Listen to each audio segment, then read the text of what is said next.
De l'Évangile selon saint Jean.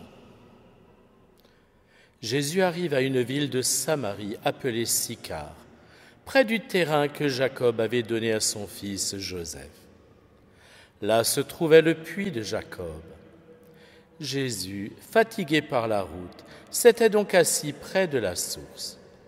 C'était la 6e heure, environ midi. Arrive une femme de Samarie qui venait puiser de l'eau. Jésus lui dit : « Donne-moi à boire. » En effet, ses disciples étaient partis à la ville pour acheter des provisions. La Samaritaine lui dit : « Comment ? Toi, un Juif, tu me demandes à boire, à moi, une Samaritaine ? » En effet, les Juifs ne fréquentent pas les Samaritains. Jésus lui répondit : « Si tu savais le don de Dieu, et qui est celui qui te dit « Donne-moi à boire », c'est toi qui lui aurais demandé, et il t'aurait donné de l'eau vive. Elle lui dit : « Tu n'as rien pour puiser, et le puits est profond. D'où as-tu donc cette eau vive ?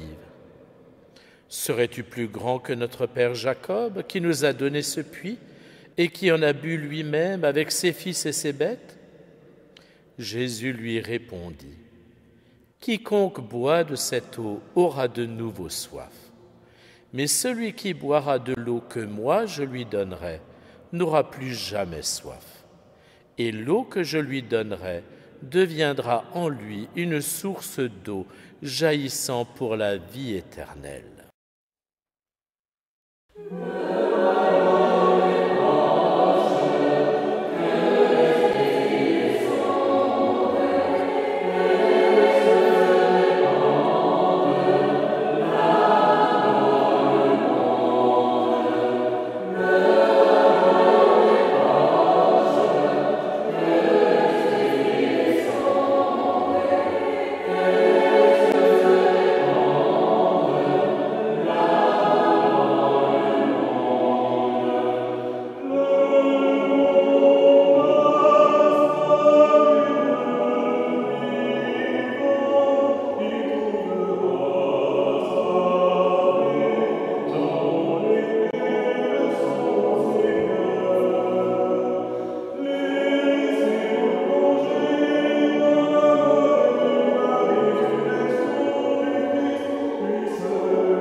De l'Évangile selon saint Jean.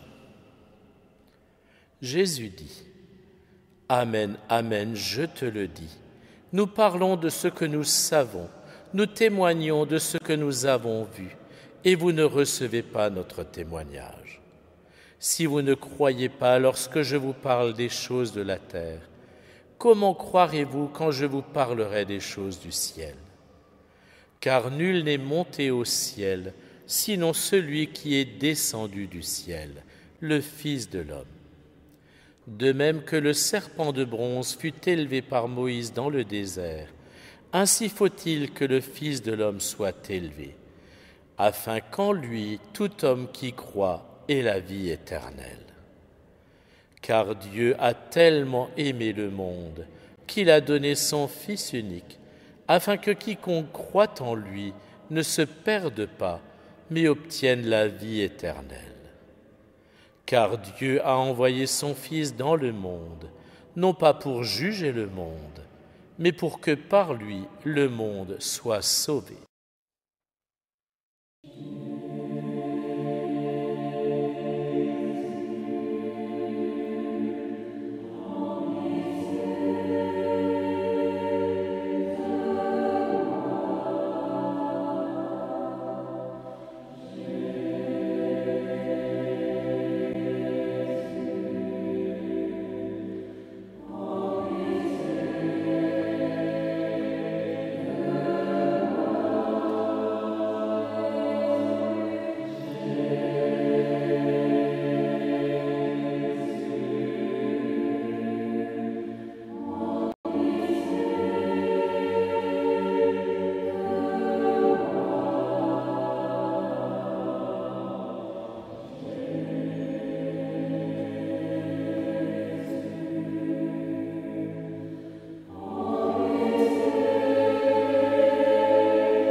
De l'Évangile selon saint Jean. Les publicains et les pécheurs venaient tous à Jésus pour l'écouter. Les pharisiens et les scribes récriminaient contre lui. « Cet homme fait bon accueil aux pécheurs et il mange avec eux. » Alors Jésus leur dit cette parabole.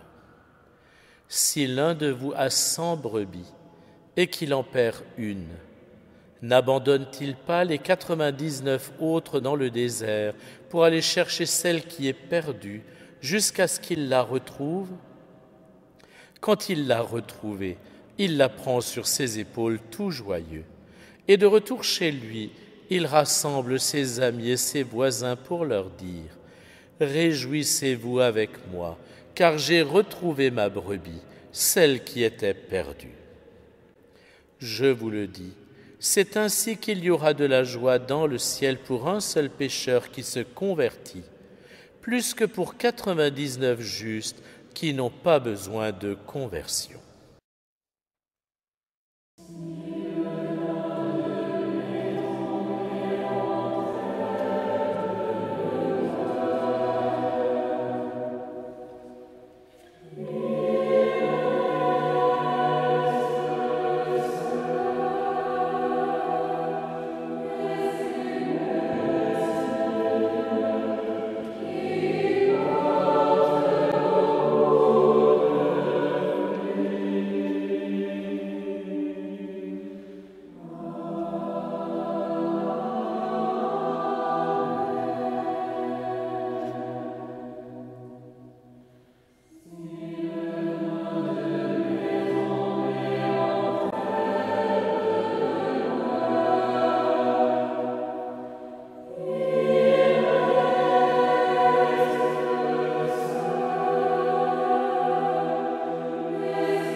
De l'Évangile selon saint Jean.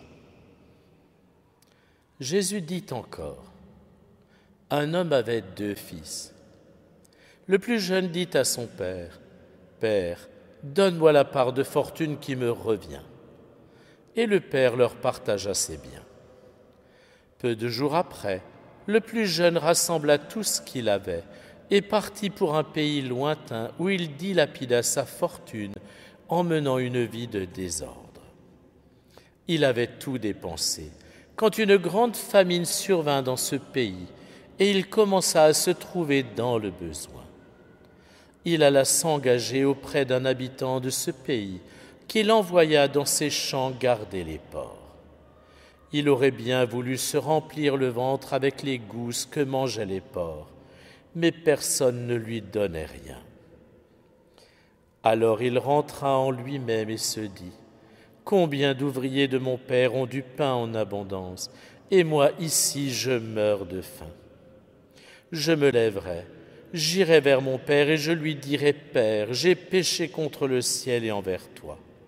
Je ne suis plus digne d'être appelé ton fils. Traite-moi comme l'un de tes ouvriers. » Il se leva et s'en alla vers son père. Comme il était encore loin, son père l'aperçut et fut saisi de compassion. Il courut se jeter à son cou et le couvrit de baisers. Le fils lui dit, « Père, j'ai péché contre le ciel et envers toi. Je ne suis plus digne d'être appelé ton fils. » Mais le père dit à ses serviteurs, « Vite, apportez le plus beau vêtement pour l'habiller. Mettez-lui une bague au doigt et des sandales aux pieds. Allez chercher le veau gras, tuez-le, mangeons et festoyons. Car mon fils que voilà était mort et il est revenu à la vie. Il était perdu et il est retrouvé. »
De la lettre de saint Paul apôtre aux Corinthiens.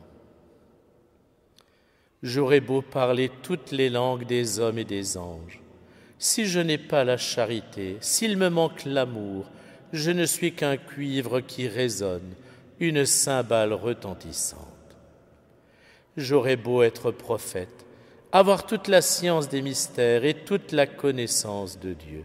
J'aurais beau avoir toute la foi jusqu'à transporter les montagnes, s'il me manque l'amour, je ne suis rien.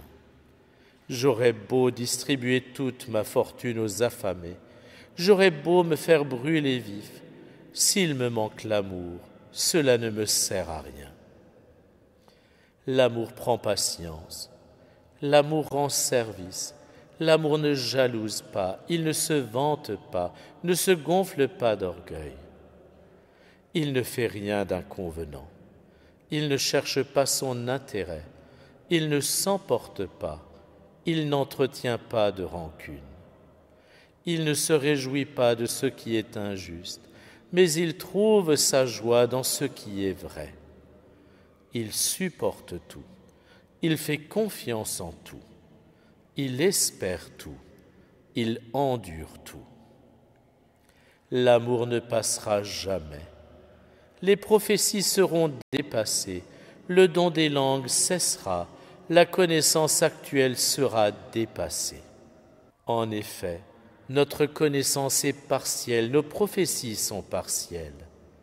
Quand viendra l'achèvement, ce qui est partiel sera dépassé. Quand j'étais petit enfant, je parlais comme un enfant, je pensais comme un enfant, je raisonnais comme un enfant. Maintenant que je suis un homme, j'ai dépassé ce qui était propre à l'enfant. Nous voyons actuellement de manière confuse comme dans un miroir. Ce jour-là, nous verrons face à face. Actuellement, ma connaissance est partielle. Ce jour-là, je connaîtrai parfaitement comme j'ai été connu. Ce qui demeure aujourd'hui, c'est la foi, l'espérance et la charité. Mais la plus grande des trois, c'est la charité.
De la première lettre de Saint Jean.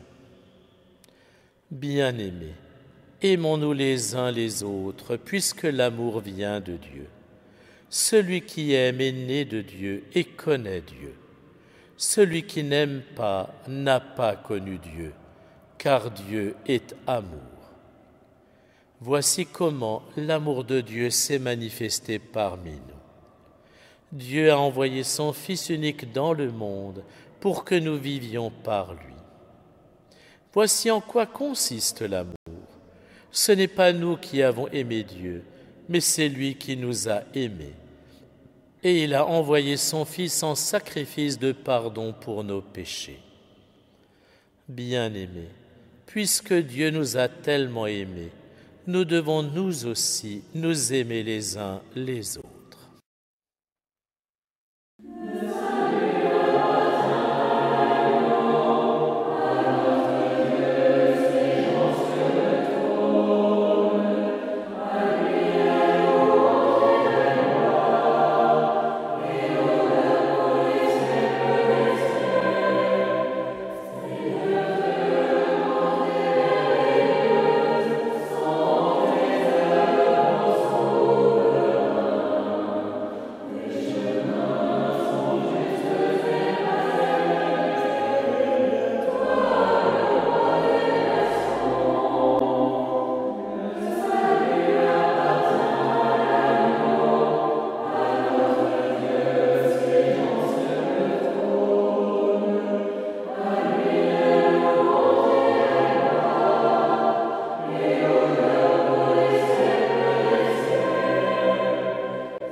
De l'Évangile selon saint Jean.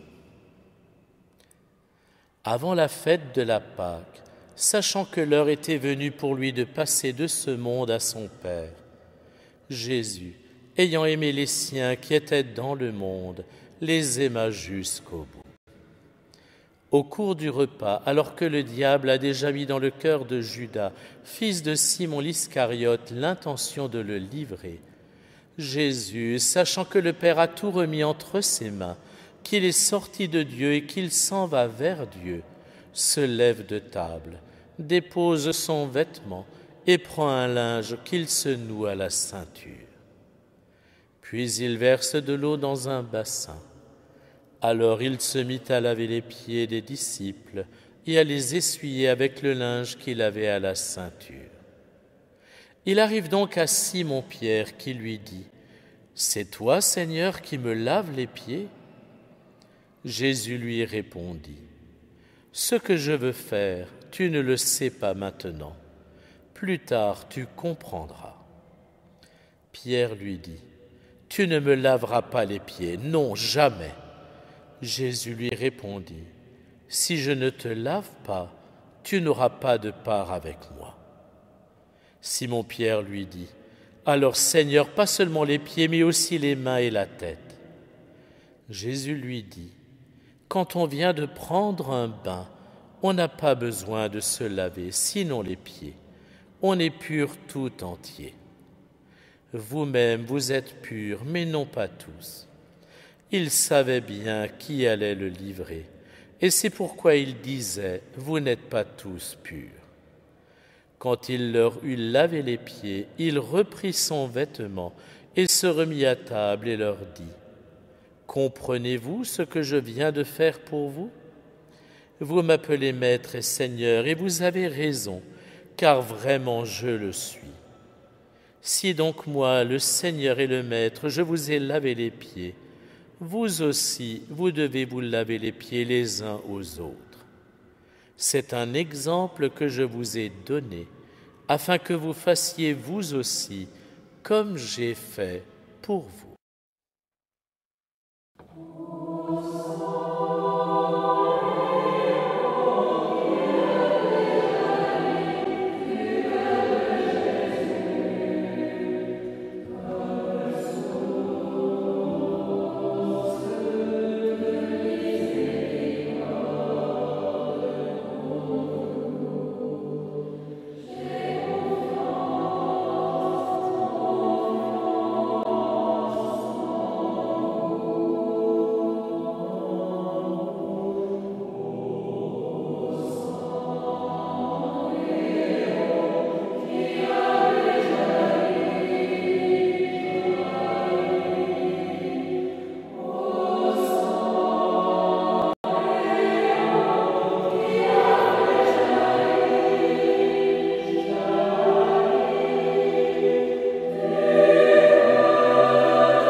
De l'Évangile selon saint Jean. Au commencement était le Verbe, et le Verbe était auprès de Dieu, et le Verbe était Dieu. Il était au commencement auprès de Dieu. C'est par lui que tout est venu à l'existence, et rien de ce qui s'est fait ne s'est fait sans lui. En lui était la vie, et la vie était la lumière des hommes. La lumière brille dans les ténèbres, et les ténèbres ne l'ont pas arrêtée. Il y eut un homme envoyé par Dieu. Son nom était Jean. Il est venu comme témoin pour rendre témoignage à la lumière, afin que tous croient par lui. Cet homme n'était pas la lumière, mais il était là pour rendre témoignage à la lumière. Le Verbe était la vraie lumière qui éclaire tout homme en venant dans le monde. Il était dans le monde, et le monde était venu par lui à l'existence, mais le monde ne l'a pas reconnu. Il est venu chez lui, et les siens ne l'ont pas reçu. Mais à tous ceux qui l'ont reçu, il a donné de pouvoir devenir enfants de Dieu, eux qui croient en son nom. Ils ne sont pas nés du sang, ni d'une volonté charnelle, ni d'une volonté d'homme. Ils sont nés de Dieu. Et le Verbe s'est fait chair, et il a habité parmi nous. Et nous avons vu sa gloire, la gloire qu'il tient de son Père comme Fils unique, plein de grâce et de vérité.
De l'Évangile selon saint Luc. Le 6e mois, l'ange Gabriel fut envoyé par Dieu dans une ville de Galilée appelée Nazareth, à une jeune fille vierge, accordée en mariage à un homme de la maison de David appelé Joseph. Et le nom de la jeune fille était Marie. L'ange entra chez elle et dit : « Je te salue, comblée de grâce, le Seigneur est avec toi. » À cette parole, elle fut toute bouleversée, et elle se demandait ce que pouvait signifier cette salutation. L'ange lui dit alors : « Sois sans crainte, Marie, car tu as trouvé grâce auprès de Dieu. Voici que tu vas concevoir et enfanter un fils. Tu lui donneras le nom de Jésus. Il sera grand, il sera appelé Fils du Très-Haut. Le Seigneur Dieu lui donnera le trône de David, son père. Il régnera pour toujours sur la maison de Jacob, et son règne n'aura pas de fin. » Marie dit alors : « Comment cela va-t-il se faire, puisque je ne connais pas d'homme ?» L'ange lui répondit : « L'Esprit Saint viendra sur toi, et la puissance du Très-Haut te prendra sous son ombre. C'est pourquoi celui qui va naître sera saint. Il sera appelé Fils de Dieu. Or voici que dans sa vieillesse, Élisabeth, ta parente, a conçu elle aussi un fils, et en est à son 6e mois, alors qu'on l'appelait la femme stérile. Car rien n'est impossible à Dieu. » Marie dit alors : « Voici la servante du Seigneur, que tout m'advienne selon ta parole. » Alors l'ange la quitta.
De l'Évangile selon saint Luc.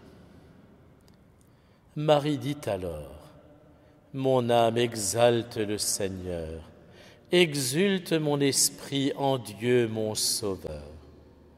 Il s'est penché sur son humble servante. Désormais tous les âges me diront bienheureuse.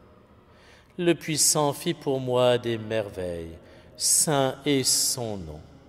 Sa miséricorde s'étend d'âge en âge sur ceux qui le craignent.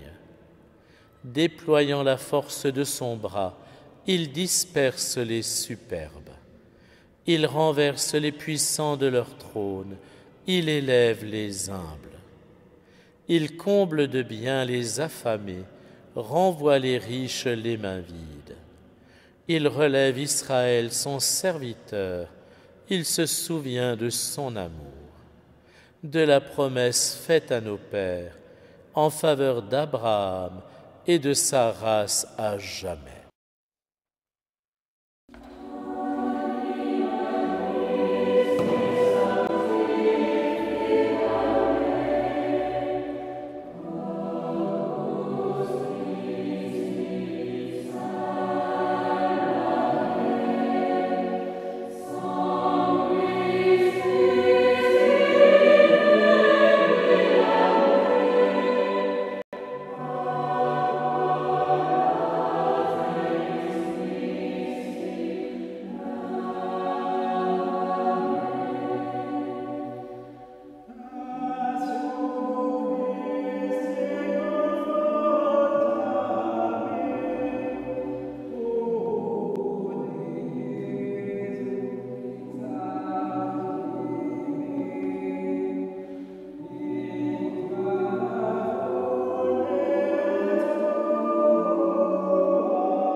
Cher public, tout au long de cette veillée, vous avez laissé la musique prier en vous. À présent, joignez vos voix à celles du cœur pour chanter.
Notre secours dans le nom du Seigneur.